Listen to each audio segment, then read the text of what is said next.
Welcome to our channel, ladies and gentlemen. Thank you very much for being there for our channel to be where it is today. Now, ladies and gentlemen, every single leader who supported, either openly or secretly, the impeachment of Rigathi Gachagua is really regretting that decision, especially those from the larger Mount Kenya, whether from Mount Kenya East or Mount Kenya West, because the ripple effects of impeaching Rigathi Gachagua have just gotten too far. And I'll give you an example. The Mbarire Member of Parliament, Eric Wamumbe, who supported the impeachment of Rigathi Gachagua before, during, and after the events, has come up and declared that he's not going to defend his seat because the ground is very hostile. He knows that it'll be an exercise in futility if he tries to defend his seat. Another leader who supported the impeachment of Rigathi Gachagua is none other than the Embu Governor Cecil Mbarire.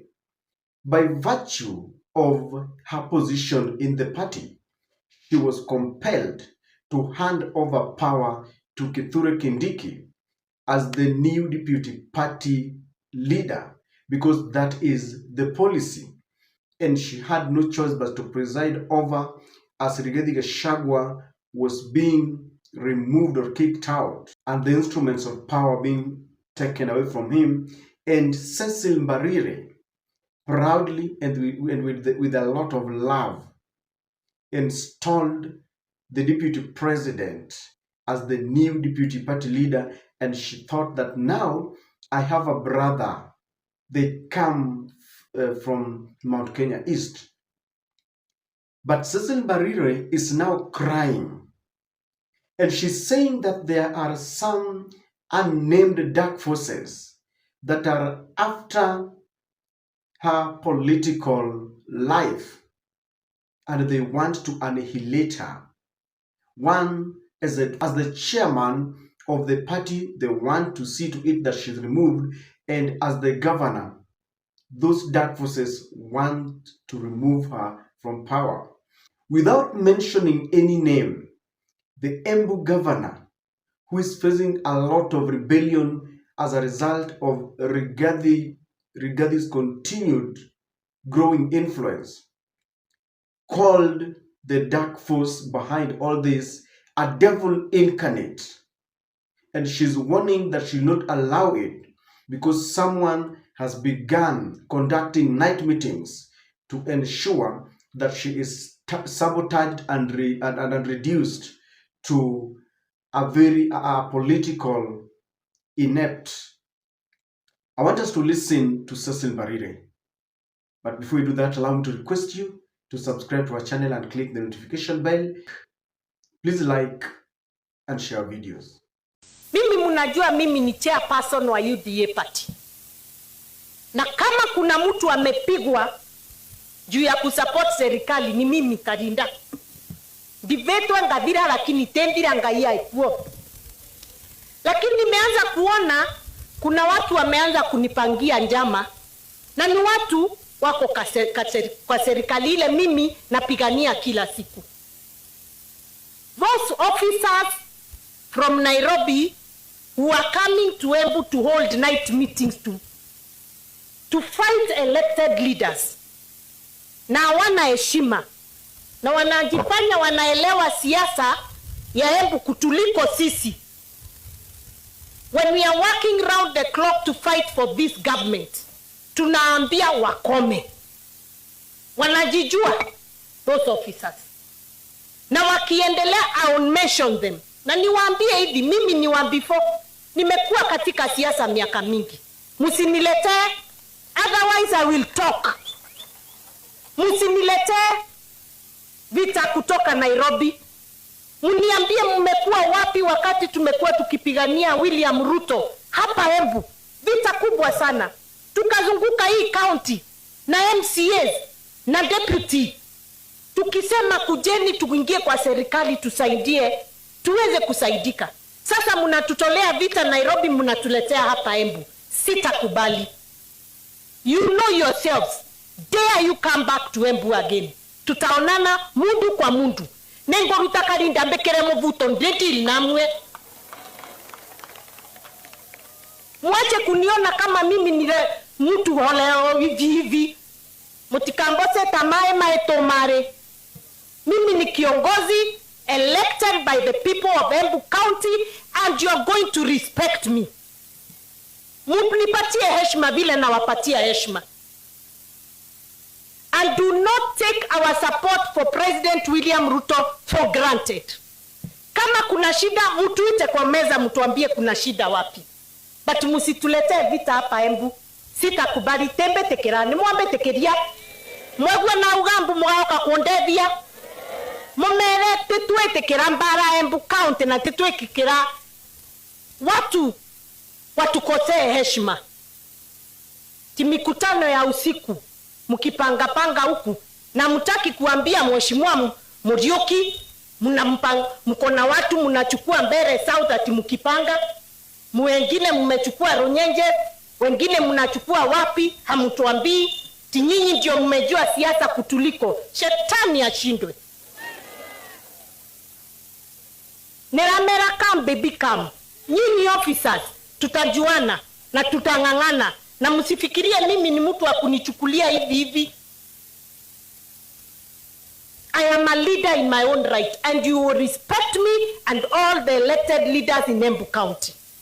Kama kuna shida, call us around the table. Let us discuss it. But do not disrespect us. Because if you disrespect us, we will disrespect you in return. Na netuise siasa. Totia kinyama by mistake. We didn't get here by accident. We got here because we are leaders in our own right. So respect us. Asanteni sana ngaiwa moya muradhime. Now, why do we believe that Cecil Mbarire is actually pointing accusing fingers to the Deputy President, Kithure Kindiki? Her brother, a man they come from the same, almost the same region with. When she talks about night meetings, recently, Kithure Kindiki went to Embu. There's been a lot of insecurity, some insecurity cases around. So Kithure Kindiki went to Embu. And while in that meeting, he announced that his friends told him about the insecurity and he gave certain orders. But Cecil Mbarire was conspicuously missing in that meeting. That is why I believe that it is Kithure Kindiki he's referring to, because that is almost the first conspicuous meeting that has been talked about politically. Na nimeongea na walinda usalama hapa wakiongozwa na timu yetu ya hapa ya county, na nimesikiza pande zote mbili, na nimeagiza leo ya kwamba ule chifu alikuwa amesimamishwa arudi kazini.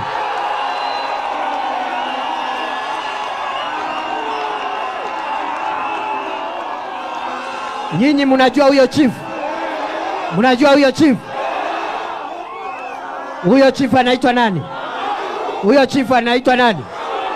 Nimeagiza huyo chifu arudi kazi leo, sio kesho. Now that is number one, and we'll come back to look at it. Number two, Kithure Kindiki has been forced to adopt a kind of abrasive politics, something that is unlike him, and I believe he's been pushed by people like Faruk Kibet and Oscar Sudi to stamp his authority in that region. And is also being led by his nature of being loyal to President William Ruto. Once read a riot act to Cecil Mbarire when Ruto visited Embu and he was heckled. So Kithure Kindiki felt that Cecil Mbarire did not do just enough to prevent the heckling of William Samoei Ruto. I met with my sister Cess, the governor of Embu, who is also my sister and somebody I love and somebody we've walked a long journey together, politically. Kamwambia sasa, wacha nikuongeleshe my sister, not as the deputy president of Kenya. Wacha nikuongelesha kama ndugu yako and your age mate, and you will do nothing about what I'm going to tell you. Amuliza governor, how is it possible? You're the national chairman of UDA. You are a UDA governor and the national chairman of the ruling party. Your party leader, the president, comes to your hometown and is heckled. What reason do we have to have you on board as a...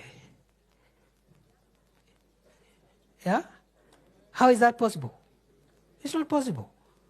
Yeah. Vijana wanapigia rais hapo kelele ati rais amesema kitu ambayo labda hawapendi. So with that, we can safely conclude that indeed Cecil Mbarire is referring to the deputy president. It reminds me of the time when Rigathi was still the deputy president. There was a time Ruto was heckled and Rigathi was furious. He said, you cannot heckle any leader there when the president is around. Hiyo ni kumkosea heshima. So when these people are in power, their role is to defend the president. But ladies and gentlemen, why would Kindiki sideline Cecil Mbarire, the chairperson of the party that he belongs to, the person who installed him as the deputy party leader according to the constitution? A sister, if you ask me. And I will tell you why, but just before that, you will agree with me that Cecil Mbarire now feels the effects of the absence of Rigathi Gachagua. Rigathi used to defend the interest of the mountain. I remember when UDA was approaching their first UDA election, grassroots elections that became a fiasco. He said that they worked so hard to produce this UDA party. And he said that as a result of that, the position of the UDA Secretary General was to be left to them, dedicated to them. And at some point he even said that Ndindi Nyoro was to be the Secretary General. He said that Mount Kenya had worked so hard in the formation of this party, and therefore that seat was to be given to them. Now, you can imagine that the new deputy party leader, instead of supporting and defending their position and their interest, is now being accused of sabotage. He's now trying to sabotage Cecil Mbarire. Why would he do that? Number one, there is another grassroots election that is coming. And Kindiki does not want Cecil Mbarire to be one of the officials. And he has begun that sabotage. He's now, trying to select individuals that they want to occupy those positions. This is not the first time we've had leaders crying out. The Nyali member of parliament, otherwise known as Jicho Pevu, Muhammad Ali, had once cried out that the UDA Secretary General, in his acting capacity, Hassan Sarai, is trying to sabotage him, and he was saying that the UDA had already identified people they wanted to take up positions. So this is exactly what Cecil Mbarire is talking about. And Kindiki seems to have decided that they want a new kind of leadership because according to him, he feels Cecil Mbarire has lost touch with the ground, is not popular. But that is the truth. Even Kindiki is not popular in the larger Mount Kenya. He was appointed in that position to try and neutralize Rigathi Gachagua, not even neutralize, to finish him completely. But that has become a fiasco. Instead, Rigathi Gachagua has finished him. He has been heckled. Sometimes he has been left to address empty chairs like what happened in Nyeri. So he cannot accuse Cecil Mbarire that Cecil is unpopular. If anything, every leader who supported the impeachment of Rigathi Gachagua, every leader who is associating himself with William Ruto has become very unpopular, including Kindiki himself. All the same, he feels that they should, give way, that Cecil should give way to some new fresh blood in the leadership.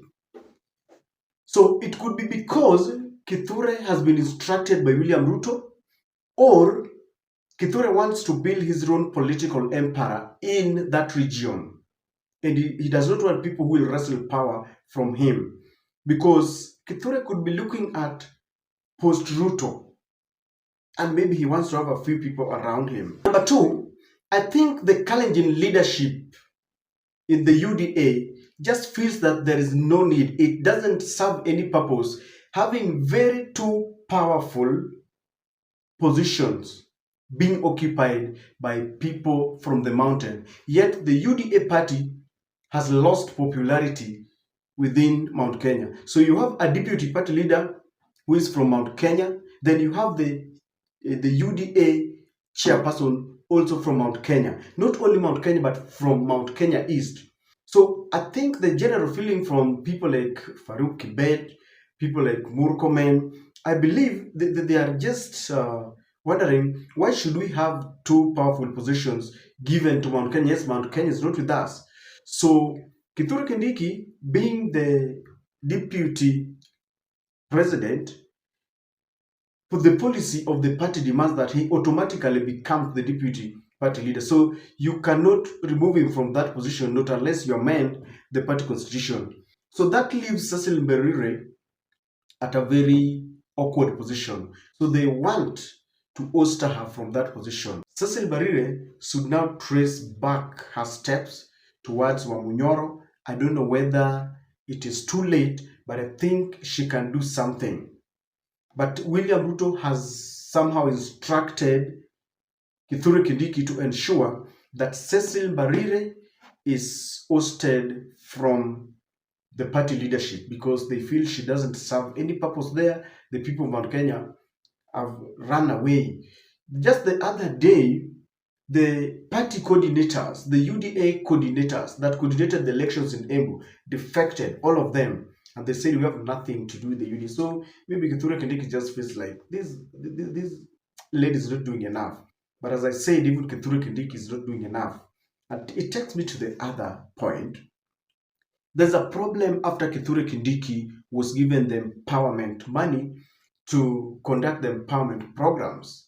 You know, if you have seen the way Rigathi Gachagua is conducting his business, when he goes to a place, even if it is not in Mount Kenya, the other time he was in Ukambani, but when they were with Wavinya Ndeti, Rigathi would still say, "Huyu mama mtamshikilia, huyu gavana wenyu mtamshikilia." Rigathi seems to be campaigning for the people around him. But Kithure Kindiki, instead of welcoming Cecil Mbarire so that they can work together under this program, the empowerment, because money has been availed.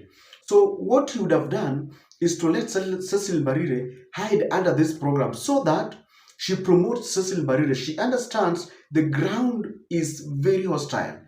So I think Cecil feels very bad that once you have been given money, this money is supposed to popularize William Ruto. It is supposed to popularize Kithure Kindiki so that they feel that Kithure is also doing something. But he should also ensure that they work together with Cecil Mbarire. But what does he do? He sabotages and sidelines. I have seen in certain constituencies where a member of parliament and a member of the county assembly are working together, you will realize that once a member of parliament has mobilized for some funds and he's constructing some roads within that ward, they will come together and the MCA will say that we are working together with the MP. Maybe that money does not even belong to the MCA, but the MP will try to popularize. He will allow the MCA to ride, under his project. The people will be saying, "Hey, our MCA is working." This is exactly what Kithure Kindiki should be doing. He needs to be, anytime he goes to a place, let him take a member of parliament there, let him go with the governor who's representing that county so that they work together and he popularizes. But in this sense, he took certain leaders but sidelined Cecil Mbarire, and Cecil is feeling very bad. In fact, as a matter of fact, this empowerment money is not uniting Mount Kenya. It is actually dividing it. And lastly, these are the effects, the ripple effects of Rigathi Gachagua. All this is happening because Rigathi was impeached. I've always maintained on this channel that whoever advised William Ruto to engineer the impeachment of Rigathi Gachagua must be a witch. He did not have the best interest of William Ruto in his heart. Or if William Ruto listened to himself, that was a wrong move. William Ruto has always said that he's not mad, he's not stupid, but I can assure you this was not the best of decisions to impeach Rigathi Gachagua. Now, Rigathi Gachagua has actually made William Ruto to go and look for some money, and they are concentrating these empowerment programs within Mount Kenya. Yet there are no effects. Rigathi has declared, take the money because that is your money. But mali utaweka kura ni wewe unajua. So ladies and gentlemen, in the fullness of time, they will be asking Kithure Kindiki, where is the result of all the inroads that you made with all the money that we gave you? Just the same way, Kithure Kindiki is now asking Cecil Mbarire, how can you allow the president to be impeached in your county? In fact, I want Kithure Kindiki to take William Ruto to Meru or Embu when they are only the two of them, and prevent Ruto from being heckled, because those were very wrong statements. Kithure understands that the ground is very hot. So Rigathi has actually managed to lock out the UDA from the county or from Mount Kenya, but instead of now confronting the very, very issue, they know the problem is not with Cecil Mbarire. What can Cecil do when the ground has shifted? Surely they should do their part. And so this is the reason why we believe that Cecil Mbarire was pointing accusing fingers at the new appointed deputy president and the deputy party leader. Ingekuwa ni Rigathi Gachagua angepiga kelele, angesema mwezi cheza na huyu sister wangu. But now they kicked him away, na huyo ndiye alikuwa mtetezi peke yake huko. Sahi hakuna mtu wa kuwatetea. You can imagine? Let me just ask you, do you think Rigathi Gachagua would have allowed Cecil Mbarire to be messed around? No. Angesema huyu ni mtu wetu. Remember the way he confronted Sakaja when Sakaja wanted to remove vehicles from the CBD. He said no. Hapo hapana. And Rigathi would tell you, angeamuka naseme hapa hii chama tulikipigania, uwezi chezea sisi yetu. So Cecil regrets a lot the impeachment of Rigathi Gachagua and the subsequent removal as the deputy party leader, because they have remained a shell and there is no one to defend them. And that is exactly how politics is done. You first remove their leader who was speaking on their behalf, and you make them play a part in removing their leader. Then after some times they realize, oh, it was a mistake to remove this guy. And everyone who supported the impeachment of Rigathi Gachagua regrets that decision. I don't know what you think, but that is my take.